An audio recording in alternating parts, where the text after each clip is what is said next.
Buenas tardes, buenas tardes.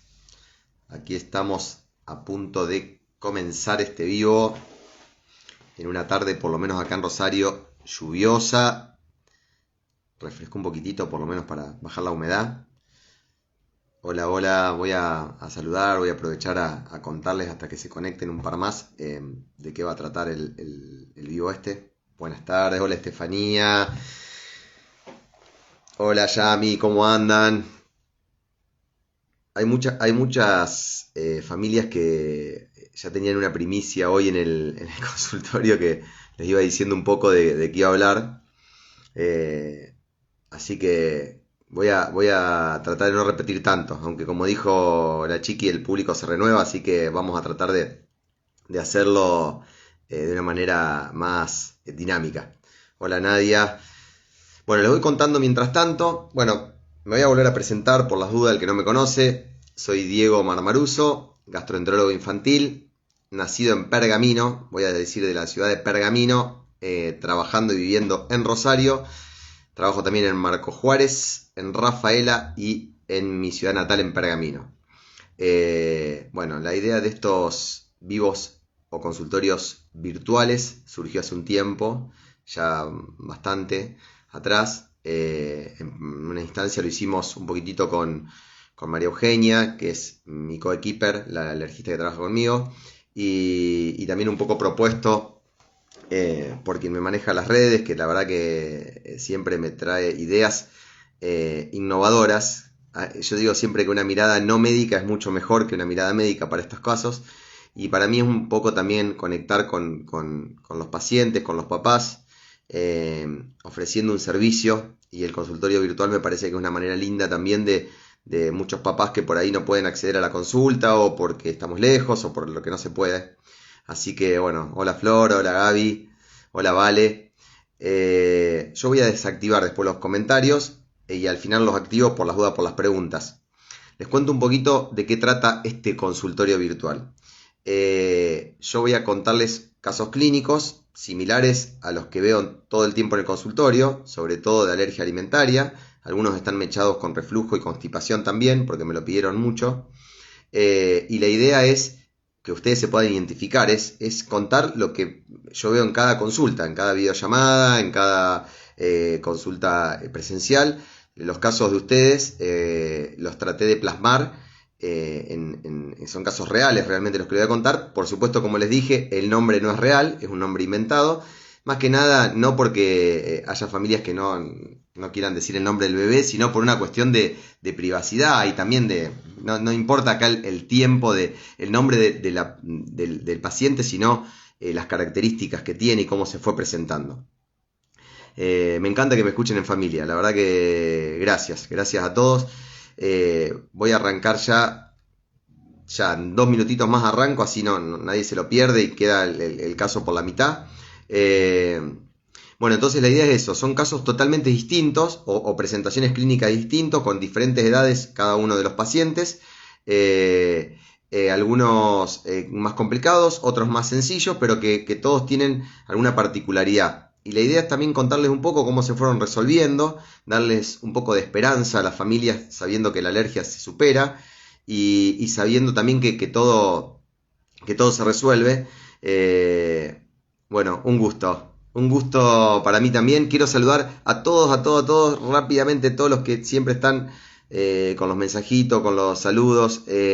Sepan que mi secretaria me hace llegar cada mensaje, cada saludo. Pido disculpas como siempre, a veces cuando no puedo contestar de manera rápida. Gracias a toda la gente de Perú, de Bolivia, de Chile, que siempre me dan tanto afecto. Vuelvo a agradecer a la gente de Bolivia que me hizo llegar ese regalo tan hermoso a través de un paciente. La verdad que me hicieron emocionar mucho. Y, y bueno, y gracias a todos los de la Argentina. La verdad que cada vez me enamoro más de la gente que voy conociendo a partir de las diferentes provincias. Así que gracias.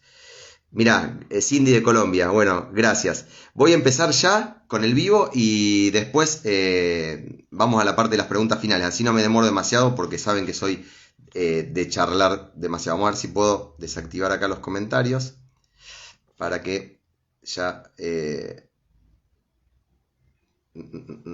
a ver, a ver. Muchas gracias por los lindos mensajes. Esperen que voy a ver para desactivar los comentarios.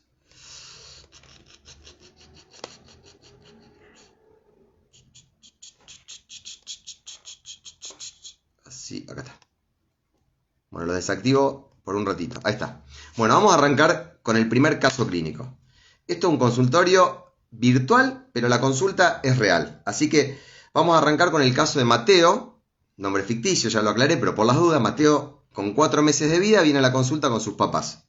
Bueno, ¿qué me cuentan? Lo primero que le pregunto, como siempre, si hay algún antecedente de alergia en la familia, si hay algún antecedente de algún hermanito que haya tenido alguna enfermedad similar o alguna enfermedad para tener en cuenta. Mateo era el primer hijo de una familia que desde los 2 meses de vida había comenzado con mucha diarrea, me contaba la mamá, muchas deposiciones al día. Entonces lo primero que le pregunté, bueno, ¿cómo lo alimentaba Mateo? Lo alimentaba con pecho materno exclusivo, nunca le habían dado fórmula, había nacido de parto normal y se había ido a su casa sin ningún inconveniente. Pero le empezó a llamar la atención a los papás que hacía mucha cantidad de cacas. Y yo le pregunto, ¿cuántas? Es mucha cantidad. Bueno, me dijo 7 cacas al día. ¿Y cómo hacía anteriormente? Y no, pasó por diferentes momentos. Pasó de hacer 5 del nacimiento, después hubo días que no hizo y ahora aumentó la cantidad. ¿Qué es importante saber en esto del número de las cacas? Para hablar de diarrea, el título de diarrea lo ponen los papás. O sea, yo siempre pregunto cuántas cacas hacía y cuántas hace para saber qué es una diarrea realmente. O sea, la diarrea es el aumento de la cantidad de deposiciones habitualmente que tiene un chico. ¿Qué pasa? Un chico puede ser un bebé, un recién nacido, lactante, que está con el reflejo gastrocólico del come y caga, como les digo yo. Bueno, puede hacer hasta 10 veces al día y es habitual, es normal que pase eso. Y después pasa la disquesia al lactante, que es que pase días sin hacer. Entonces, este bebé, a Mateo, hasta ahí no parecía nada raro. Era un bebé que alimentaba pecho, que tenía 7 cacas al día, o sea que no había nada que me llamara la atención. Pero ¿qué me cuentan los papás? Que le llamaba mucho la atención cómo se le quemaba su colita, que todo el tiempo estaba con crema en la zona alrededor del ano, que la pediatra le decía que tenía que ponerle mucha crema neutralizante, que con las cremas no funcionaba, y todo el tiempo era como que empezaba a tener cada vez más esa acidez de la caca, hacía que se quemara más la colita. Al tercer mes de vida, eso fue al segundo mes de vida, al tercer mes de vida, empezó a tener una piel muy seca, muy quebradiza, que a los papás les llamaba la atención. Estaba molesto Mateo todo el tiempo, molesto como que se quería rascar, era un bebé que estaba inquieto. Y empezó a llorar más, o sea, lloraba precisamente porque estaba inquieto, porque había algo que le molestaba. Entonces, yo cuando lo veo al cuarto mes de vida, hacía una semana que todos estos síntomas se habían aún acelerado mucho más, y su pediatra, pensando en que tenía hambre o que se quedaba con hambre, le dijo, dale una fórmula. Bueno, cuando la mamá decide darle la fórmula que le sugirió su pediatra, ahí pasó que Mateo pasó de hacer 7 veces al día a pasar a hacer 12 veces al día cacas, y en una de esas cacas mucha cantidad de moco, y en una de ellas una pintita de sangre. O sea, piensen que teníamos un bebé que tenía muchas deposiciones al día, que no tenía ningún riesgo, que después empezó a hacer el eritema anal, le llamamos nosotros, o sea, la colita colorada, sobre todo alrededor, la mancha alérgica, les digo yo a los papás, hoy a los papás les mostraba en el consultorio, esta es la mancha alérgica, le decía yo, que es cuando el culito se pone bien rojo alrededor del esfínter del ano, y empezó con la piel atópica, y después de la piel atópica, apareció la caca con sangre. Entonces, ¿qué es la primera sospecha diagnóstica? Obviamente una alergia a la proteína de la leche de vacas. ¿Cuál fue la segunda pregunta que yo le hice? ¿Usted le colocaron la vacuna del rotavirus? Sí, me dice la mamá, la colocamos a los 2 meses y la colocamos al 4.º mes. ¿Por qué esa pregunta es importante? Porque si fue un solo sangrado y estuvo dando vueltas la vacuna del rotavirus, puede ser que el primer episodio de sangrado sea por la vacuna y no sea por una PLB. Entonces, yo sospecho a PLB hasta el momento de la primer consulta cuando estoy ahí frente a los papás de Mateo. Entonces, es el momento en el cual le digo a la mamá de empezar a hacer una dieta de exclusión durante solamente 20 días, eliminando todos los derivados de lácteos y explicándole todo lo que tiene que sacar, que no es solamente sacar lácteo y derivado. La mamá me cuenta muy angustiada que su pediatra cuando la llamó le dijo, ¿qué te parece? ¿Qué puede ser? Le dijo la mamá, y la pediatra le dijo, sacá los lácteos. la mamá, como todas las mamás le pasa, sacar los lácteos, sacó la leche, sacó la manteca, sacó el queso, pero no empezó a ver el etiquetado. Entonces yo le expliqué un poco lo de las etiquetas, ver lo que pueda tener lactosa, lactoglobulina, caseína. Siempre aclaramos, la lactosa es un azúcar, pero se saca por la inflamación intestinal que genera y por esta reacción que puede generar en la APLB. Y después de 20 días, cuando evidentemente uno ve una mejoría clínica, cuando en este bebé empieza a mejorar sobre todo la piel, empieza a mejorar sobre todo la cantidad de cacas al día y desaparece transitoriamente la caca con sangre, uno puede decir, bueno, puede ser una posible APLB, vamos a provocar el enfrentamiento. Es decir, que en todo bebé que sospecho APLB, siempre recuerden que hay que hacer el diagnóstico. La sospecha la puede hacer el pediatra, la puede hacer el gastroenterólogo o el alergista. Yo sospecho, pongo a la mamá a dieta, pero tengo que enfrentarla. Vuelvo a decir lo que digo en todos los vivos y en todas las consultas. Una mamá que no está enfrentada, una mamá que no tiene un diagnóstico claro, es una incertidumbre. Y uno dice, pará, ¿y no puede ser una inmadurez intestinal? Sí, por supuesto, podría ser una inmadurez intestinal. Pero Mateo es un bebé alimentado a pecho, es un bebé que nació de parto normal, que no estuvo en la neo, que no recibió antibióticos, es decir, que no tuvo ningún antecedente importante, que los papás me habían contado que no era genéticamente ninguno de los dos con antecedentes de alergia, y que venía bien, pero que después empezó a hacer las manifestaciones. Primero la dermatitis atópica o la piel seca, después la culita colorada y después hizo la caca con sangre. La caca con sangre es lo que me viene a mostrar que evidentemente podría ser el posible diagnóstico. Pero seguimos una sospecha, la diagnosticamos a la APLB cuando evidentemente la mamá volvió a enfrentarse, volvió a consumir una proteína de la leche. Esta mamá había consumido solamente 2 galletitas y a las 24 horas Mateo volvió a tener caquita con sangre. Entonces ahí se hace el diagnóstico de APLB. Y uno dice, bueno, ¿y qué título le pongo? El nombre, como le digo a los papás yo en el consultorio, bueno, tiene el nombre, me falta el apellido, es una APLB. ¿Y de qué tipo es la APLB que tiene mi hijo? Bueno, yo tengo que saber si es IgE mediada, no IgE mediada o mixta. Para eso, antes de llegar al alergista, yo lo hago de manera clínica. Si este bebé tuvo solamente caca con sangre, diarrea, había tenido esta piel atópica y la colita colorada, me oriento con una alergia APLB no IgE mediada con síntomas digestivos. ¿Qué me llama la atención? Y me llama la atención la piel atópica. Esa piel atópica hace que seguramente en 2 meses, cuando cumpla los 6 meses, yo lo derive al alergista para que el alergista haga un prick test y para ver si realmente no hay algo de IgE que haga que pueda tener también esa piel atópica. Recordemos que la piel atópica puede encasillar a un bebé en una APLB de tipo mixta, tener parte celular, o sea, parte de la no IgE y parte de tipo IgE mediado. Bueno, Mateo era una alergia no IgE mediada hasta el momento que empezó a andar con dieta de exclusión, que no necesitó tomar ningún biberón más. Yo le dije a la madre que era un bebé que estaba creciendo bien, no necesitaba el biberón. Lo que tenía Mateo no era hambre, no lloraba por hambre, sino que lloraba porque le picaba el cuerpo, porque le molestaba, porque realmente estaba con esa dermatitis que da esa sequedad en la piel que puede generar molestia. Y precisamente porque tenía cólicos.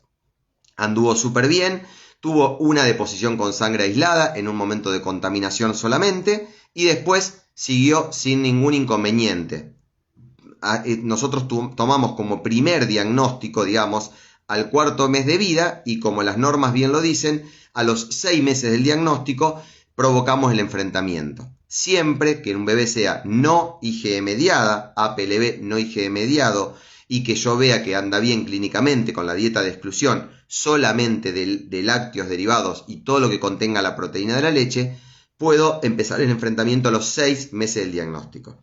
Mateo fue un caso típico de una alergia no IgE mediada, de tipo bastante sencilla, que al principio se complicó, pero que después anduvo súper bien con la dieta de la mamá. Le dimos calcio y vitamina D a la mamá. Hoy una mamá me dice, Diego, ¿es necesario que lo tome? Es necesario porque le estamos sacando la fuente de calcio.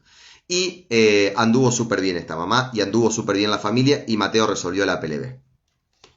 Vamos ahora a otro caso. Después yo voy a contar algunos casitos entre medio de qué pasa cuando no mejora. Pero el caso de Mateo fue el primero para empezar, fue un caso simple de una caca con sangre, que es lo primero que sucede y que realmente lo resolvió de manera muy bien con la dieta de exclusión. Ahora, ¿qué es importante tener en cuenta en este caso puntualmente, no en el caso de Mateo, en un caso de APLB no IgE mediado? Que la caca con sangre, proctocolitis o llamémosle puntito de sangre, estría de sangre, moco con sangre, parece muy alarmante, parece que da muchos síntomas severos, parece que no se va a resolver, pero como le decía hoy a unos papás en el consultorio, es el síntoma que prefiero tener en mi hijo. ¿Por qué? Porque si no tiene más cólicos, aumenta bien de peso y va bien, sí, es evidente que el sangrado está, es evidente que la inflamación está, pero eso lo resuelve rápidamente. La alergia no IgE mediada con caquita con sangre es muy evidente en un momento y después lo resuelve muy bien. O sea que es increíble cómo uno mira para atrás y decís, che, mirá, la verdad que ahora hace una semana no sangra, 15 días, un mes, 2 meses y se terminó. Por eso no sabemos nunca cuándo es el momento que resuelve al 100% y uno va acompañando a los papás para provocar el enfrentamiento. Vamos a otro caso un poquitito contrario al de Mateo. El caso de Nina. Yo la conozco a Nina con 14 meses de vida. Nombre irreal.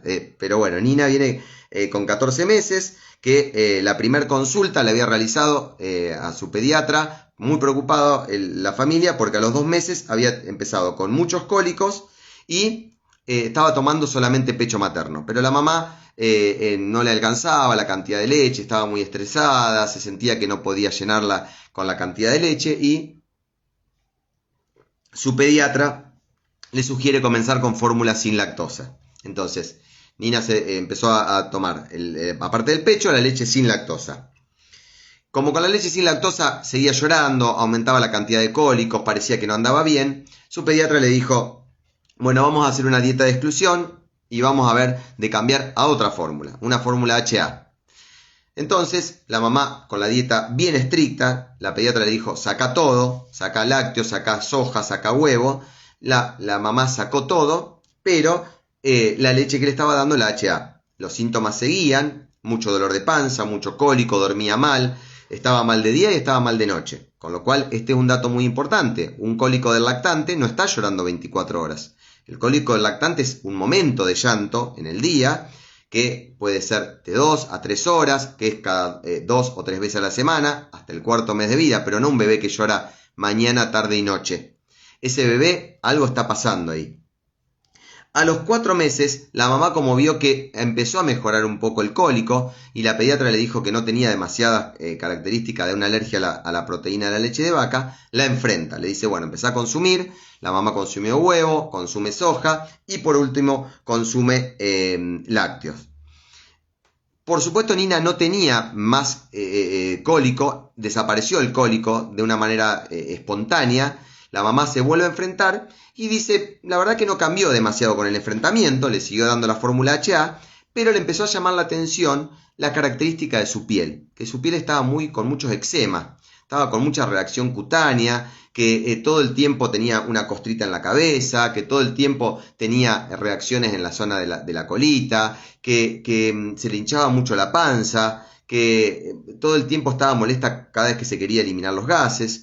Entonces esta cuestión a la mamá le empezó a llamar la atención, empezó a utilizar cremas habituales que se utilizan, digamos, no para la dermatitis atópica, sino que cremas hidratantes, de las que conocemos todos, y al no mejorar, la pediatra la deriva a una dermatóloga. La dermatóloga la ve y le dice, mira, esto es un eczema, tiene una piel muy atópica tu bebé, yo no descartaría la alergia alimentaria.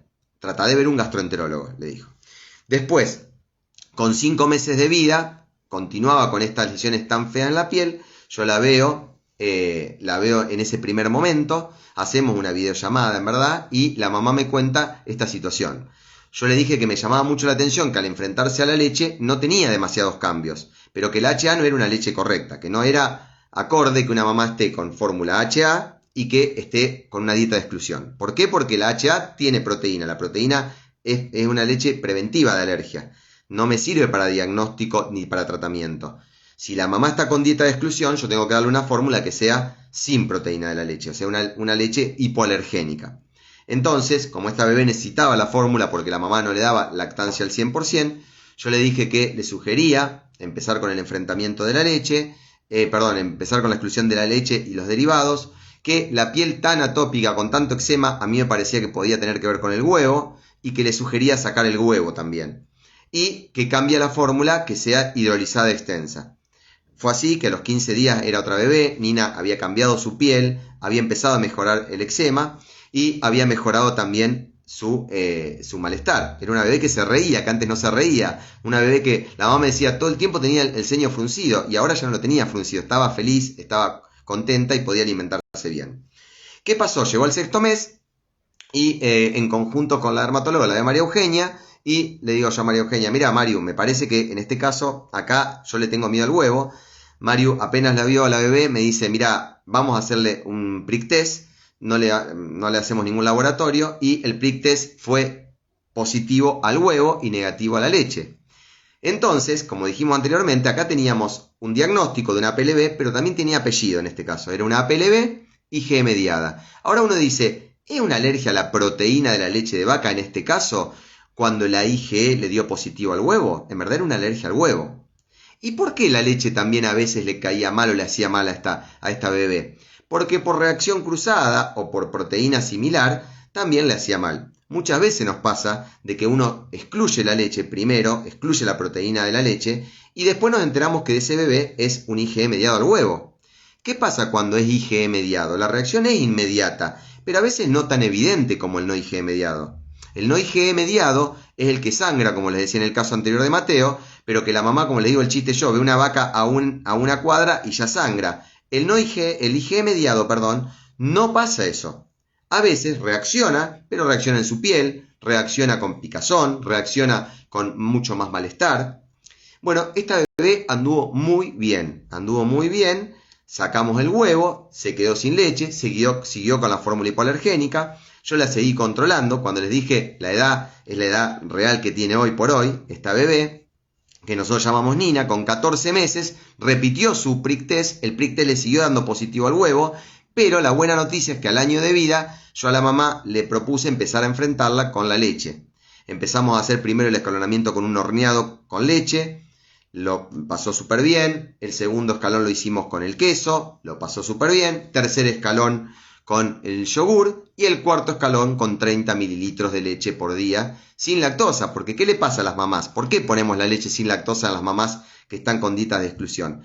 Porque una mamá, todas, casi, yo creo que hace una estadística, la mayoría, cuando hace dieta de exclusión, al incorporar el lácteo, empiezan con dolor de panza, empiezan con diarrea, empiezan con distensión. Entonces tratamos de sacar la lactosa para que no tengan esos síntomas. Porque la leche sin lactosa es una leche que tiene proteína al 100%. Por eso no se usa para una APLB la leche sin lactosa. Porque yo le saco la lactosa pero no le saco la proteína. Bueno, en el caso de Nina, ¿qué pasó? Entonces, tuvo el último prick test positivo al huevo, negativo la leche nuevamente, con lo cual la mamá se enfrentó. Hoy por hoy, esta mamá está liberada a todo lo que es la leche, no consumen huevo en casa, tienen cuidado extremo por la contaminación cruzada del huevo y Nina anda súper bien. Ahora, ¿cuál es el tema importante cuando uno dice esto de la contaminación cruzada? A mí me hacen la pregunta siempre, che, ¿pero es tan así como dicen? Es la pregunta típica, ustedes se lo van a preguntar también. Che, ¿es tan así como te dice el médico? No pasa nada si yo lo toco, no pasa nada si yo agarro el chupete con la mano. Sí, pensemos que en este caso, en el de Nina, una IgE mediada al huevo, si yo estoy comiendo huevo y le toco la piel, puedo generar esta reacción en su pielcita. O si agarro algo de que esté consumiendo Nina con mis manos contaminadas y se pone en la boca, también puedo generar una reacción. Y recordemos, lo ha dicho María Eugenia millones de veces también en sus vivos, cuando preguntan por el riesgo de anafilaxia o el miedo a la anafilaxia o la gravedad de las alergias, en un IgE mediado hay más riesgo de gravedad, o si se quiere, hay más gravedad que en un no IgE mediado. Ahora, ¿por qué no se le hizo laboratorio a Nina? ¿Por qué no se le pidió la IgE en el laboratorio? ¿Y qué pasa cuando está la IgE elevada en el laboratorio? Siempre decimos algo que yo aprendo de mis colegas alergistas. De Cari, de Mauricio, de Paula, de María Eugenia, de Parisi. ¿Qué me enseñan a mí? Me enseñan de que realmente un laboratorio con una IgE elevada sin clínica no me sirve, no acompaña el diagnóstico. La IgE en el laboratorio tiene que acompañar al diagnóstico. Si la mamá y el papá cuentan, o la familia cuentan, que ese bebé les parece que reacciona con la leche y la IgE está elevadísima en el laboratorio a leche, yo sí le voy a dar importancia a ese laboratorio. Ahora, Cuando nosotros vemos una IgE elevada de 500, la común, no la IgE específica a leche, a huevo y demás, pero clínicamente ese bebé no está mal y tiene síntomas respiratorios y puede tener algún tipo de rinitis o algún tipo de cuestiones de que le cae la velita colgando y demás, puede ser alérgico de otro tipo, no tiene por qué ser alérgico digestivo. Entonces, por eso es tan importante, obviamente no todos los papás tienen posibilidad de tener alergistas que hagan alergia alimentaria y que puedan hacer un prick test, pero para mí tener un prick test es fundamental, porque el prick test, que es el test cutáneo, es efectivísimo, tiene un 90 y pico % de efectividad, con lo cual, si mi bebé tiene un prick test positivo a un alimento, yo ese alimento lo voy a evitar. ¿Y hasta cuándo? Hasta que el alergista me diga a mí, hoy le dio negativo o le dio muy débil, ahora podemos enfrentarla, pero mientras tanto no. Yo no voy a enfrentar a un bebé IgE mediado elevado con síntomas severos en su casa. Entonces es diferente un no IgE que un IgE mediado. Y el mixto tiene parte de las dos cosas. Y siempre aclaro lo mismo y lo aprendí hace poco, lo volví a aprender y a reafirmar en el congreso que fui hace poco en Mendoza. Si yo hago un parche, yo no hago parche, pero si el alergista hace parche, tiene que saber leerlo.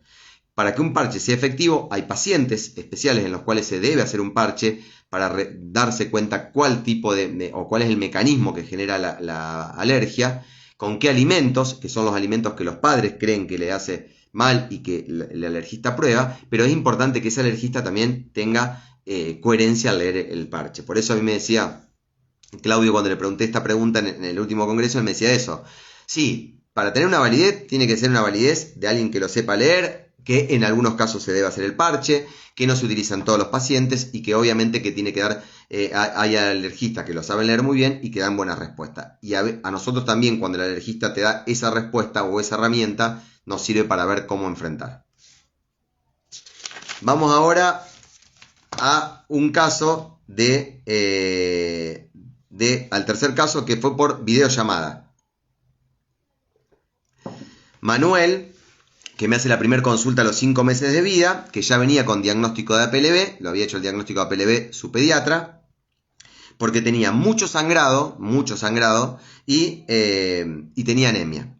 Cuando yo los conozco, los padres estaban súper angustiados. Yo tuve la suerte que esta mamá muy generosamente me pasó me compartió las fotos de su bebé. Este bebé ya tiene el alta, fue uno de los tantos alta que pudimos dar, pero les juro que llamaba la atención la cantidad de sangrado. Era mucho sangrado, muchas deposiciones con sangre, no eran estrías, no eran hilito, no eran puntito, era mucho sangrado. Este bebé estaba anémico aparte, o sea, tenía una anemia importante. Se alimentaba solamente a fórmula, le estaban dando en ese momento una fórmula hidrolizada extensa y seguía con muchos síntomas digestivos. No tenía síntomas cutáneos, no tenía síntomas de urticaria, ni reacción en piel, nada. Todo digestivo, pero la mamá estaba muy angustiada, los papás con esa angustia eran de un pueblito del interior y se habían ido a Buenos Aires. Con todo el esfuerzo que eso genera, y le dijeron que tenía que hacer sí o sí una endoscopía, porque la única manera de saber de dónde venía el sangrado era con una endoscopía. Los papás deciden hacer la endoscopía, y bueno, el diagnóstico de esa endoscopía informaba una colitis alérgica. O sea que diagnosticaba de manera efectiva lo que era una alergia alimentaria, una colitis. Colitis se le llama, como lo aprendíamos de chico, colitis es una gran inflamación del colon por causa alimentaria. No tenía nada importante, nada severo, por decir una manera. La anemia no era de eso, claramente que no, porque no tenía tanta pérdida de sangre, digamos, a nivel intestinal, pero la endoscopía nos daba el diagnóstico de colitis alérgica. Entonces, cuando yo los veo en esta videollamada, ya había tenido la endoscopía realizada, tenía el diagnóstico de colitis alérgica y continuaba con sangrado. Pero venía aumentando muy bien de peso y era un bebé que no lucía enfermo, pero les preocupaba mucho a los papás la anemia y la gran cantidad de sangre. Bueno, lo que decidimos en ese momento, y charlando mucho con los papás, al no tomar teta, cambiamos la fórmula, cambiamos por una fórmula de aminoácidos directamente. Y además de cambiar la fórmula de aminoácidos, yo le hago un tratamiento para su flora bacteriana, porque era un bebé que de chiquitito, charlando con los papás, había tomado muchas veces antibióticos, había tenido 2 internaciones, con lo cual había estado bastante manipulado. y lo que hicimos fue directamente hacer un tratamiento con metronidazol y le cambiamos a una fórmula de aminoácidos. Apenas empezamos a darle el metronidazol y después de 7 días de la terapia empezó a mejorar sus deposiciones, tenía menos sangre y empezó a tener buena tolerancia con la fórmula, con lo cual empezó a estar cada vez mejor. Las deposiciones de ser abundante y con sangre empezaron a ser cada vez menos, en menor cantidad, con menos cantidad de moco también, menos diarrea. Y cuando cumplió los 7 meses, porque entre medio se había enfermado, tuvo una virosis respiratoria, yo le sugerí a los padres no incorporar a los 6, sino que apenas podamos incorporar los alimentos, porque estábamos con esta transición del metronidazol y de la leche. Ahí empezamos a incorporar la alimentación complementaria. La mamá estaba súper temerosa porque decía, vamos a incorporar igual alimento y no va a sangrar, y qué alimento le va a hacer mal. Bueno, cada vez se sabe más, las normas así lo apoyan, que primero los alimentos alergenos se tienen que dar lo más pronto posible y la alimentación complementaria no se demora. Yo lo he charlado mucho con los papás del exterior, sobre todo de otros países que demoran la alimentación complementaria o que le dicen a la mamá, saca la teta, dale fórmula y aumentan la cantidad de fórmula y no le dan nunca alimentación complementaria. Se sabe que la alimentación complementaria ayuda en la resolución, ayuda en la tolerancia, con lo cual nunca hay que demorarla, no hay que tener miedo.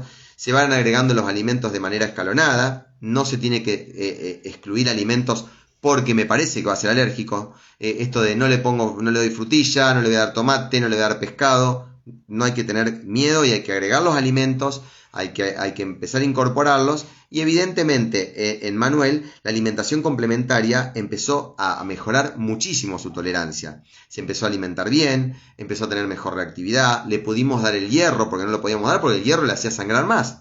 Era un hierro apto, pero el hierro muchas veces a más de uno le pasará también que le dan hierro a los pediatras, pero que a veces no tiene buena tolerancia porque está tan inflamado ese intestino que parece que sigue sangrando o sangra a pesar del hierro ser apto. Entonces, este bebé le pudimos agregar el hierro y bueno, felizmente a los 14 meses de vida le pudimos dar el alta. Fue una emoción enorme porque realmente cuando empezó a comer, comía cada vez más, continuó con la fórmula de aminoácidos y después no tuvo más recaídas. No necesitamos hacer ningún estudio, no necesitamos hacer ninguna endoscopía de control, ni mucho menos. Esa colitis alérgica se resolvió al no sangrar más y al no tener deposiciones ni siquiera con moco. Fue buena la tolerancia, se empezó a enfrentar de a poquito hasta cambiar primero una fórmula hipoalergénica que sea hidrolizada extensa, después pasamos a una sin lactosa, como un broche final, y bueno, resolvió la alergia y por suerte fue una alergia que se resolvió sin ningún inconveniente. Así que no hubo nada que poder agregar en este caso. Vamos a contar este caso antes de hablar de reflujo y de constipación. Me parece oportuno hablar de este caso clínico que es importante. El caso de Patricio, de 9 meses. Yo la primera consulta la hago a los 2 meses de vida, que venía por deposiciones con sangre. Tenía un puntito de sangre, nada más, un puntito de sangre. Sin llanto. La mamá ya venía con una dieta de exclusión y no terminaba de mejorar. La primera pregunta que uno trata de hacerse, como yo les decía en el comienzo, en el primer caso clínico, es, bueno, ¿es una PLB o puede ser una inmadurez intestinal también?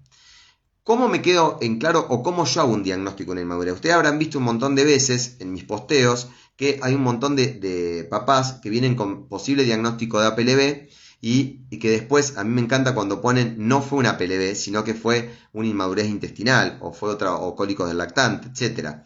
¿Por qué es esto? No es que uno, le digo a los padres, no es que los padres te mienten en el diagnóstico o la pediatra mintió, no. ¿Esto qué significa? De que es un bebé que tuvo agresiones, como les conté el caso anterior. Agresiones quiero decir que tomó antibióticos, que a lo mejor recibió fórmula de muy pequeño, que la fórmula no era la correcta, que hay antecedentes de alergia en la mamá o en el papá, o que algún hermanito pudo haber tenido, y que ante la caca con moco, en abundante, sin sangre, con más diarrea o con más dolor o más cólico, lo asumieron como una PLB.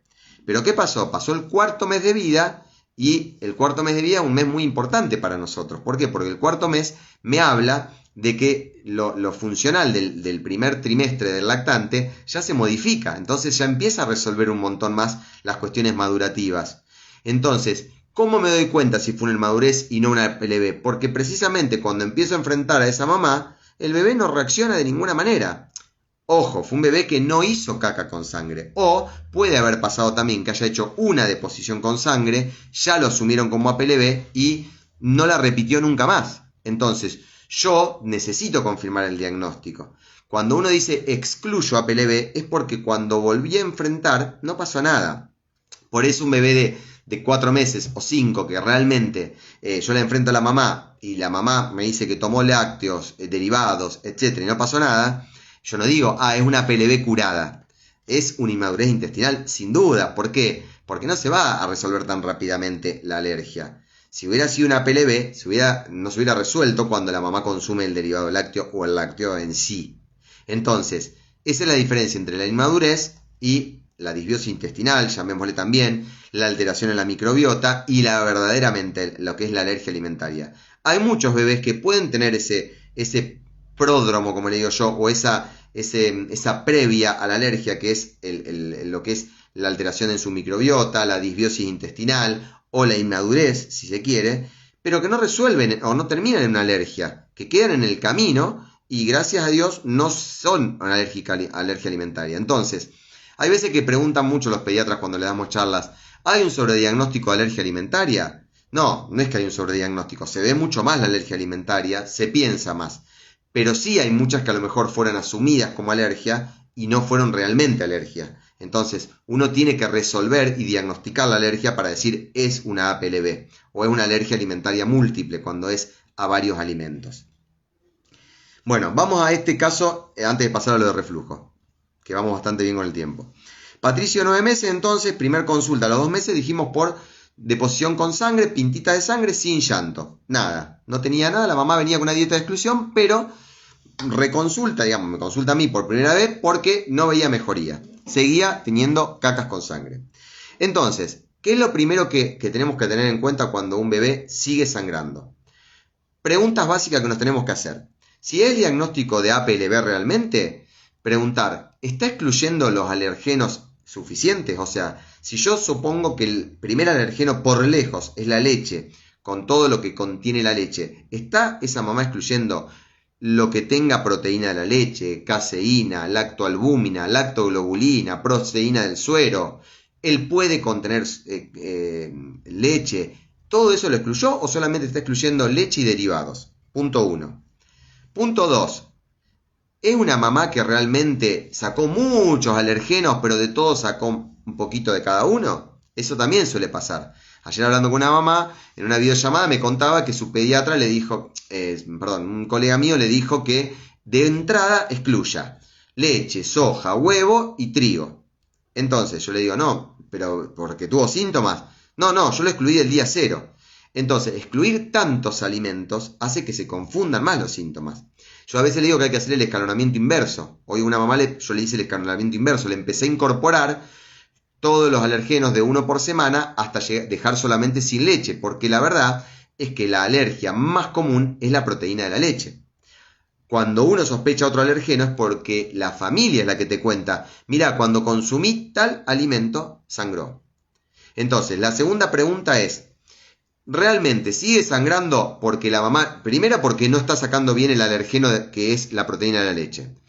Segunda pregunta, ¿le explicaron del etiquetado? O sea, una mamá que le explicaron cómo hacer el etiquetado, ¿pudo ver una nutricionista para que le ayude a ver cómo se lee el etiquetado? Que no es solo decir puede contener leche o contener leche, que yo tengo que leer todo lo que pueda estar empaquetado, ultraprocesado y demás, tratar de ver los alimentos que son aptos y los que no son aptos, averiguar con los papás de la tribu para que también me ayuden y me orienten en ver cómo se lee un etiquetado, en los grupos de Facebook que yo siempre se los derivo para que puedan también ver cuáles son la actualización de los alimentos aptos y no aptos, los comentarios de los papás que saben bien cuál puede ser el alimento que hay que excluir o no.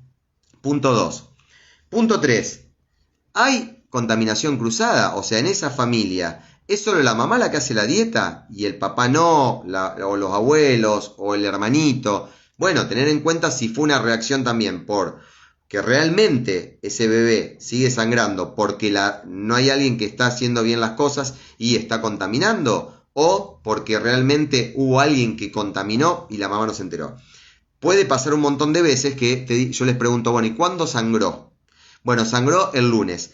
¿Y qué hicieron el fin de semana? Bueno, fuimos a la casa de mis suegros. Bueno, bajá un cambio, eso es contaminación cruzada, seguro. Porque si vos venís bien con la dieta, no cambiaste nada, lo primero en pensar es que fue contaminación cruzada. ¿Por qué? Porque un alimento tuyo se contaminó, porque un utensilio se tocó con algún tipo de proteína y contaminó lo tuyo, porque alguien que lo tuvo UPA, que lo tocó, puede haber generado la reacción. Hoy en el consultorio los papás me dicen, entonces no puedo tener vida social. No, sí, se puede tener vida social, pero bueno, tener en cuenta esto, no desesperar. No desesperar ante a que aparezca el puntito de sangre. Si yo le digo a la mamá, si apareció el puntito de sangre cuando fui a la casa de alguien, sacate la culpa. Esto no es porque vos consumiste algo de más. Alguien puede haberlo contaminado este bebé, entonces puede haber parecido eso también. Y otra cosa, después del etiquetado, ¿es realmente sangre o había sido otra cuestión? No le tengo que tirar agua oxigenada. ¿Fueron pintitas rojas de sangre o era moco nada más? ¿O era otra cuestión? Y después, si yo saqué solamente la leche y esta mamá me dice, no, pero mira, yo estoy consumiendo unas galletitas que tienen soja y me pareció que por eso, sacamos la soja. Ayer en una videollamada una mamá muy preocupada, que era un caso muy similar a al de Patricio, seguía sangrando en mucha cantidad. Y había sangrado justo, había cortado el sangrado 2 o 3 días y había vuelto a sangrar. Entonces yo le digo, bueno, a ver, miremos siempre cuando aparece el sangrado, ¿qué consumiste 24 a 48 horas antes? No miremos dentro de hace una semana atrás. Bueno, me dice, no, a ver, no, todo apto, no, nada nuevo. Bueno, no, tomé un jugo, pero no, es apto, porque en el grupo lo dijeron. Bueno, a ver qué. Bueno, dice, me comí un turrón. ¿Qué turrón le digo yo? El turrón, un turrón Arcor.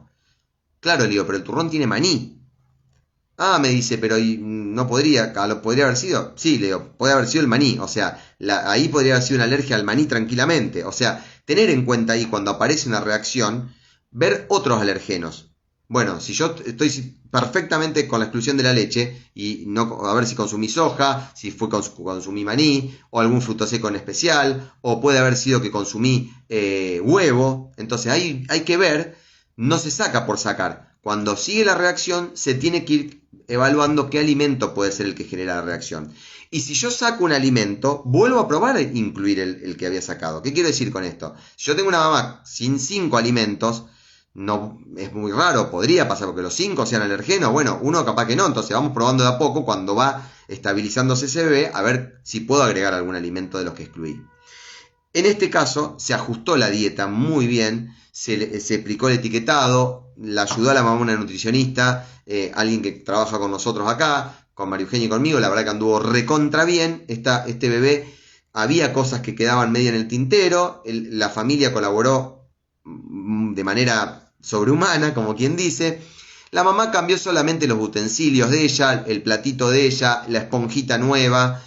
Controlamos de que no haya ningún comprimido que tuviera lactosa que estuviera consumiendo, no había ningún comprimido, no estaba tomando pastillas anticonceptivas que tienen lactosa, no se había colocado ninguna vacuna que no sea apta. Todo eso es puntito, hay que tener en cuenta cuando sigue el sangrado. Ahora, si el sangrado mejora bien, mejora. Hoy con un papá nos reíamos porque él me dice, ella y yo vemos distinto, me dice, porque la mamá dice que no mejora nada y para mí mejoraron sus cacas. Entonces yo digo, bueno, pará, ¿cuántas cacas con sangre hacía hace un mes? Bueno, todos los días, dos veces a 3 al día. ¿Y ahora cuánto hace? No, una pintita cada 3 o 4 días. Bueno, va mejorando. ¿Qué quiero decir con esto? Que para que se estabilice, puede pasar 4 o 6 semanas la estabilidad también. Obvio, si un bebé que no tuvo más sangrado y aparece, voy a buscar a ver qué pudo haberse pasado en el medio. Pero si no, voy a tener que tener en cuenta realmente si no puede ser que está mejorando de a poco. Y como yo le decía al comienzo, puede estar prendido fuego en este momento y después resolverlo de una manera absoluta. Sobre todo cuando el único síntoma es la pintita de sangre y es un bebé que no tiene ni cólicos, ni aumenta bien de peso. Recordemos que un mito es que el APLB no aumenta de peso. El alérgico aumenta muy bien de peso generalmente, no tiene problemas en su nutrición. Es un bebé que puede llorar, sí, que puede tener colita colorada, reacción en piel, caca con sangre. Ahora, si yo tengo un bebé que solamente tiene moco en la caca, no tuvo sangre nunca, moco, pero un montón de moco, no tiene cólico y aumenta bien de peso, ¿pienso en APLB? No. Ahí sí puede ser que haya tenido alguna disbiosis intestinal y que va andando y funcionó bien. Por eso volvemos a decir que agregamos la alimentación complementaria precisamente para ayudar a que se resuelva más rápidamente todo esto. Ahora, ¿cuándo es el momento de enfrentar? ¿Cuándo enfrenté yo a este bebé? ¿Lo enfrenté cuando lo vi bien? Sí, obviamente, yo tengo que ver el primer síntoma, por lo que le dije los 6 meses desde el diagnóstico, y el último síntoma. Yo no voy a enfrentar a un bebé, si tiene, por más que tenga 9 meses de vida, si sangró ayer. Pero si la familia me dice, mirá, en la consulta sangró hace un mes por última vez, y tiene 9 meses y ya pasaron 6 meses del diagnóstico, yo me animo a enfrentar de a poquito con un horneado a esa mamá. Obviamente que voy a ir ayudando de a poquito a hacer ese enfrentamiento. Cada caso es único. Por eso está bárbaro lo que ustedes hablan a veces entre ustedes, entre papás, en las tribus, pero también tengan en cuenta que cada caso es único. No todos sangran igual, no todos tienen la misma cantidad de cólicos, no todos tienen la misma cantidad de vómitos, no todos tienen la misma reacción en piel y no todos responden de la misma manera. Y lo mismo el tema de los enfrentamientos. Porque después hay mucha controversia en esto de decir, no, pero a mí mi gastro me dijo que me enfrente primero con el yogur. No, pero a mí me dijo que no, que el yogur no. Bueno, yo tengo mi manera de enfrentar, que es la misma que maneja María Eugenia, también, que lo hacemos en conjunto en esto, y la otra vez lo hablábamos con Mariela, la nutricionista también, que nosotros hacemos un enfrentamiento paulatino, de manera segura. Si yo le digo a la mamá, tomate un vaso de leche de una, por decir un ejemplo, porque cumplió los 9 meses, no sangró hace un mes, y cuando se toma el vaso de leche la mamá, el bebé sangra, yo me perdí un montón de pasos que podría haberle hecho hacer a esta mamá para que pueda generar tolerancia. O sea, esa mamá si sangró no va a decir, bueno, ahora pruebo el horneado, porque ya está, ya sangró.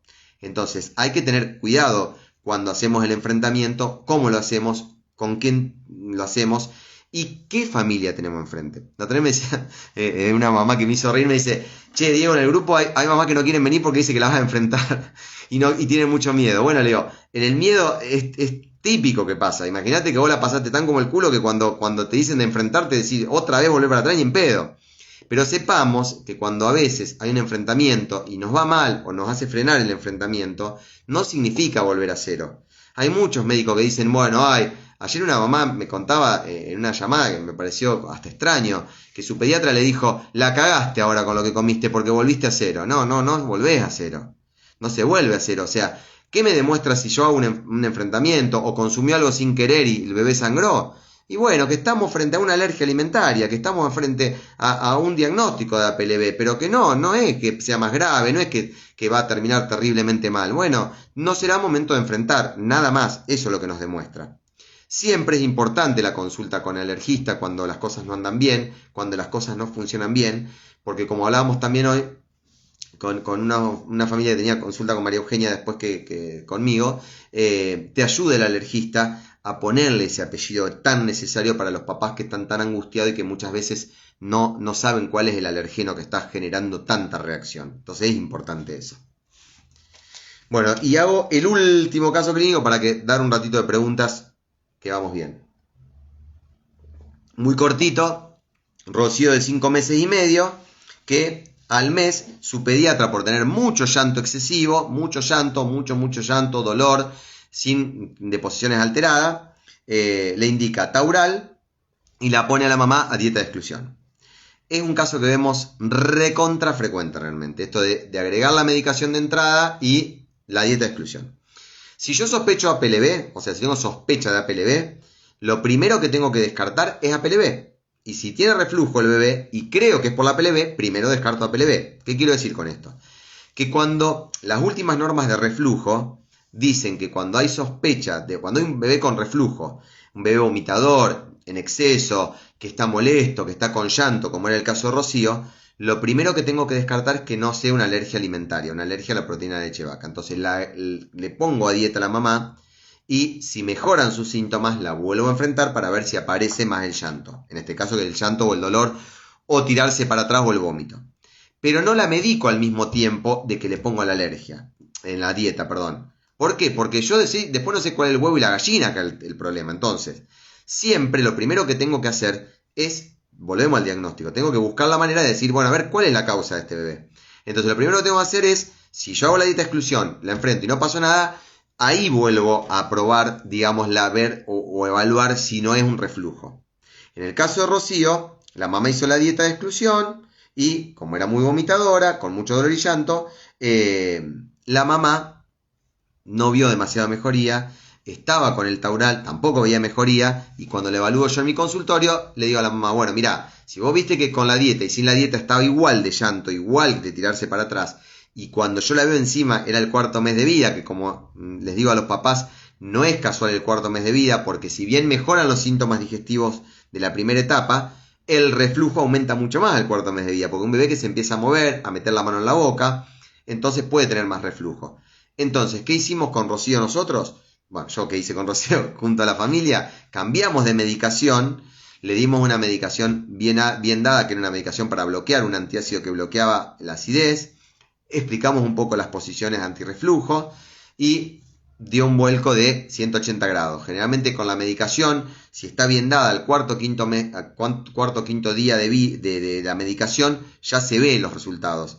Bueno, en el caso de Rocío mejoró con la medicación y evidentemente la madre le empecé a enfrentar y con los lácteos liberada no cambió nada, con lo cual, en este caso de Rocío, era un reflujo patológico porque necesitó la medicación y no era una alergia a la proteína de la leche de vaca. Entonces, ¿qué quiero decir con esto del reflujo? Que yo tengo reflujo puro, como el caso de Rocío, que era un reflujo no relacionado con la PLB, puedo tener reflujo relacionado con la PLB, que con la dieta anda bien, o puedo tener ambas características. Yo tengo un montón de pacientes que están con dieta de exclusión, que no mejoran los síntomas de reflujo, pero que cuando agrego la medicación sí mejora. Entonces son APLB y reflujo.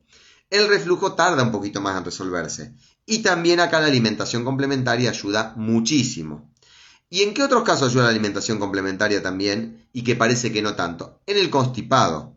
¿El constipado puede ser un alérgico? No. En un primer momento, la disquesia del lactante, ese que el bebé que no caga 2 o 3 días y que después caga explosivo, no es un constipado pensador de alergia, digamos. ¿La constipación después del 6.º mes es por alergia? Tampoco. El sexto mes es un mes en el cual al agregar la alimentación complementaria y ese bebé lactante pasa a ser un bebé que se empieza a alimentar, se empieza a constipar más. Y se puede constipar, ¿y cómo me doy cuenta? Porque hace bolitas de oveja o bolita de conejo, como le digo yo, o pasa días sin hacer caca y hace fuerza y se pone colorado y cuando hace le duele, le molesta. Es una constipación. Y si bien uno ajusta la dieta, digamos, también tiene que buscar la manera a veces de dar un laxante para que eso no me entorpezca en la alergia, si tuviera alergia. Y si no es alérgico, tengo que tratar la constipación verdaderamente. Entonces, en el reflujo y en la constipación hay que ver primero si tienen asociación con la alergia o no. La constipación tiene muy poca asociación. Y el reflujo, si bien la tiene, tengo que ver que no esté todo mezclado en la misma bolsa. Realmente ver si es una alergia o si es un reflujo o son ambas cosas y tengo que tratar las dos. Entonces hay que estar atento un poquito a eso.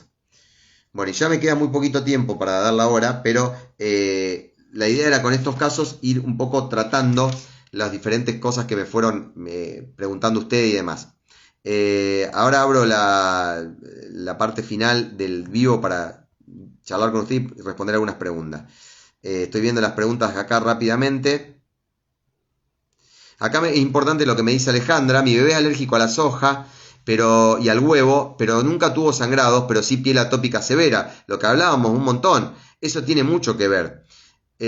Marta me dice, bajo peso y episodios de mucho llanto. ¿Es para pensar en la alergia? No siempre. Hay que tratar primero el tema de...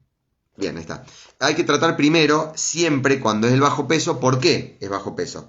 Si no hay alguna enfermedad que traiga de base, si es un bebé que se está alimentando bien. ¿Qué es bajo peso? Yo hoy hablaba con unos papás también, ya me conocen, la mayoría que los que han charlado conmigo saben que soy bruto así, guaso y bruto digo yo, pero porque es el lenguaje que, como le hablo con mi esposa a mis hijos, así les hablo a los pacientes, digo yo, para que uno como papá quiere que las cosas queden claras. Y yo le decía, ¿qué es bajo peso?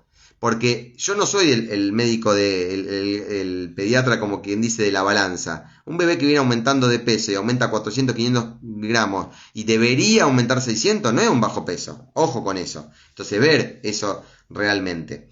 Y otra pregunta que me hacen acá es lo de la piel atópica. ¿Qué pasa? ¿Cómo me doy cuenta de una piel atópica? Yo a los papás se lo muestro en el consultorio. Una piel muy seca, quebradiza. Yo obviamente lo hablo más como papá. Mi hija tiene piel atópica y realmente yo me doy cuenta de que que le empieza a picar mucho, en la zona de los pliegues sobre todo, y se hace como manchones rojitos y a veces como bien seco, y una piel que es áspera al tacto. Eso puede ser una piel atópica. Y la piel atópica, si no es que todas las pieles atópicas son alergia alimentaria, siempre se tienen que tratar, se hacen ver con el dermatólogo, se da la crema acorde para piel atópica, y si no funciona, esa crema es cuando nosotros pensamos o asumimos que puede ser una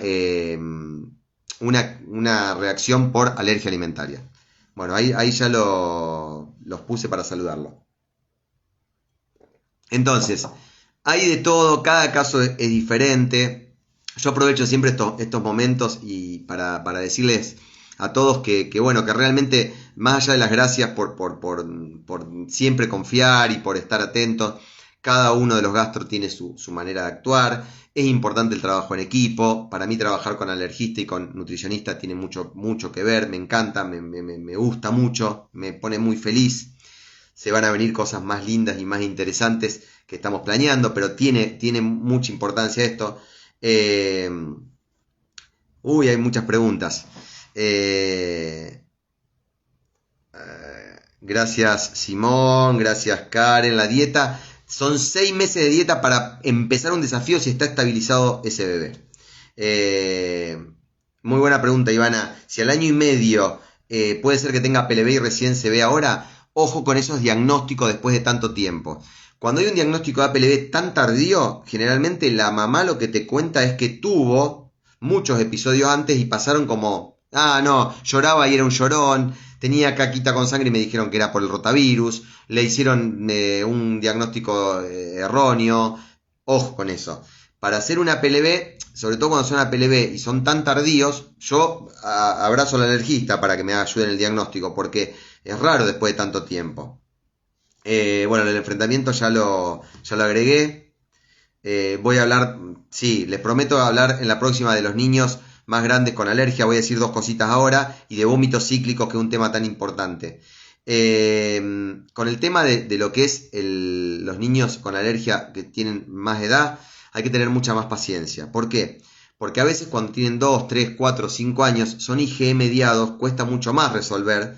Son los que están expuestos en el jardín, en un jardín maternal. Entonces hay que educar mucho a estos cuidadores. Yo los apoyo mucho con las historias clínicas y demás, y tratar de ver realmente si puedo ayudar a esa familia.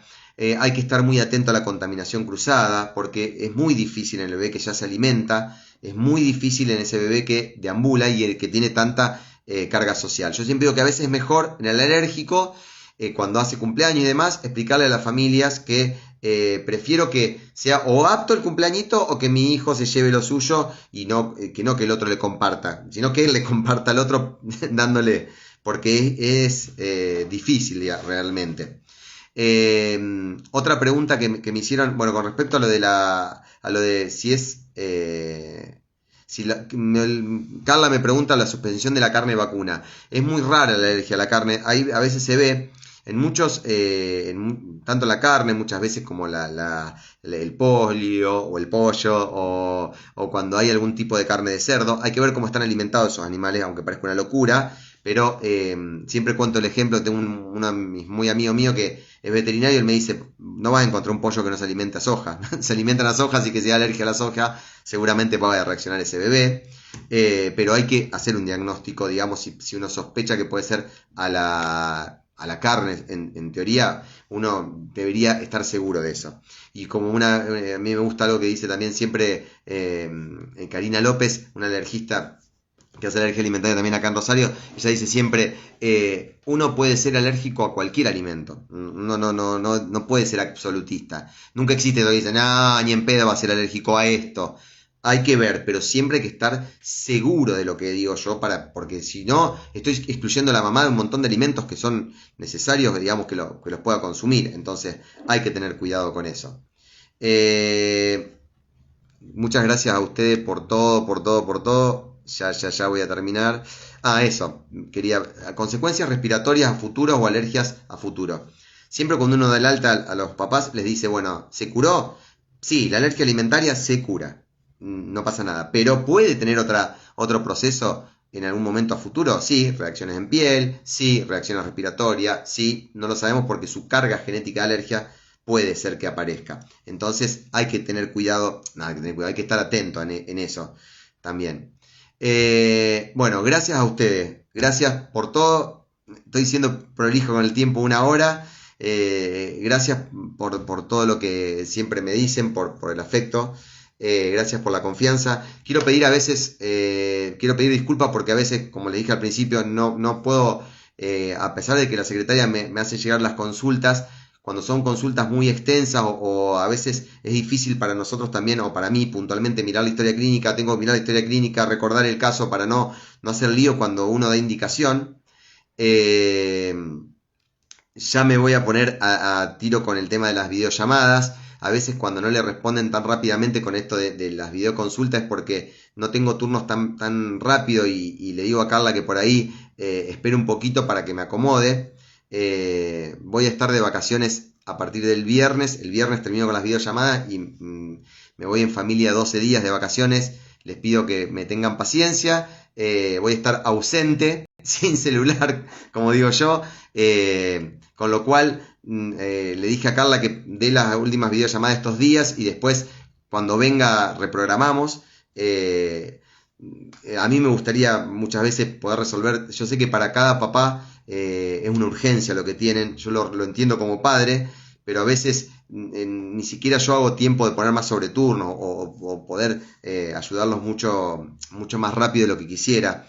Gracias por eso también y les pido disculpas porque muchas veces yo sé que pasa eso. Hoy una mamá justo me contaba y no, porque en el paso tuve que ver a otro, porque sí, yo entiendo que es así, soy papá y entiendo que pasa mucho eso. Pero bueno, ténganse paciencia, sobre todo las mamás, ténganse paciencia, no se frustren, no se te echen culpa, que eso no sirve. Cuando la hacen sentir culpable, cuando pasan situaciones como que le dicen, y esto como le dije yo el caso de esta mamá que me dijo, que le dijeron, y bueno, la cagaste con esto que hiciste, o qué te comiste, o qué, bueno, transfieran la culpa también, como digo yo. Bueno, a ver, no, pará, ¿y vos no habrás tocado algo vos? ¿O fuimos a la casa de alguien? ¿O qué pasó? Bueno, a ver qué hubo en el medio para que pueda aparecer el síntoma. ¿O no hubo algo entre medio? ¿Está resfriado? Ahora estamos en un pico de norovirus, donde hay todos los chicos con gastroenteritis, fiebre, diarrea y vómitos. Entonces, que mi hijo tenga APLB y se pesque una gastroenteritis puede ser, sí, como cualquier chico. Por eso los enfrentamientos no se hacen cuando hay una intercurrencia de un virus, una bacteria o algo que esté dando vueltas. Hay que hacerlo cuando estamos estabilizados. Pero pongamos diagnósticos. Si no, quedamos en el sobrediagnóstico que tanto a veces nos molesta, pero hagamos diagnósticos y sepamos cuándo es APLB, cómo se trata. Y si no es APLB, buscar la otra causa. Los trastornos funcionales, que es un tema que a mí me apasiona mucho, como el dolor abdominal, como el cólico, como el vómito cíclico, como la gastritis o el reflujo, o como el constipado, existen y no son alérgicos y existen mucho y en la consulta es muy frecuente. Así que vamos a ser también vivos sobre eso. Última pregunta que digo acá de Nati. Reacciona a todas las fórmulas. Es muy bueno lo que decís vos, Nati. Una mamá que no le da pecho y que tiene que usar fórmula, no todas las fórmulas son iguales. Uno dice, pero ya me cambiaron 3 veces. Bueno, si hay que cambiar 4 o 5 hay que cambiarla, porque uno tiene que realmente ver cuál es la fórmula adecuada.